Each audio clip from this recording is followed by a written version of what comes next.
Virat Kohli most successful cricketer in modern ఎరా. Sachin Tendulkar retirement తరువాత team India ముఖచిత్రంగా Kohli మారిపోయాడు. క్రికెట్ దేవుడి రికార్డులను బద్దలు కొడుతూ సాగిపోతున్నాడు. ఈ క్రమంలో గత 18 ఏళ్లుగా అందని ద్రాక్షలా ఉన్న ఐపీఎల్ ట్రోఫీని కూడా సాధించేశాడు.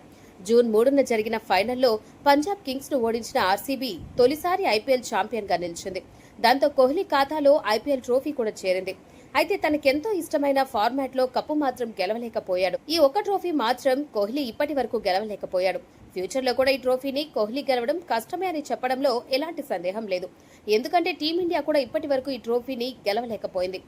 కోహ్లీ తన కెరీర్ లో ఇప్పటి వరకు ఒక వన్డే ప్రపంచ cup, ICC champions trophy, T20 ప్రపంచ కప్ లను సొంతం చేసుకున్నాడు. 2027లో జరిగే వన్డే ప్రపంచ కప్ ను మరోసారి గెలిచే అవకాశం కూడా ఉంది. అయితే 2019లో ప్రవేశపెట్టిన ఐసీసీ వరల్డ్ టెస్ట్ ఛాంపియన్స్ ట్రోఫీని మాత్రం సొంతం చేసుకోలేకపోయాడు. 2 సార్లు ఫైనల్ చేరినప్పటికీ 2 సార్లు ఓడి రన్నరప్ గా నిలిచాడు. ఇక భవిష్యత్తులో కూడా ఈ ట్రోఫీని కోహ్లీ సొంతం చేసుకునే అవకాశం లేదు. ఎందుకంటే కోహ్లీ టెస్ట్లకు రిటైర్మెంట్ ప్రకటించాడు కాబట్టి. 2024లో టీ20 ప్రపంచ కప్ నెగ్గిన వెంటనే కోహ్లీ అంతర్జాతీయ టీ20ల నుంచి తప్పుకున్నాడు. ఇక టెస్టుల్లో పేలవ ఫామ్ కారణంగా గత నెలలో సుదీర్ఘ ఫార్మాట్ కు కూడా వీడ్కోలు పలికి అందరినీ ఆశ్చర్యపరచు. ఒకవేళ రాబోయే రోజుల్లో టెస్ట్ ఫార్మాట్ లో టీమిండియా పేలవ ప్రదర్శన చేస్తే జట్టు కోసం కోహ్లీ తన రిటైర్మెంట్ ను వెనక్కు తీసుకునే అవకాశం కూడా ఉంది. 2023 వన్డే ప్రపంచ కప్ కోసం వన్డేలకు రిటైర్మెంట్ ప్రకటించిన బెన్ స్టాక్స్ తన రిటైర్మెంట్ ను వెనక్కు తీసుకున్నాడు.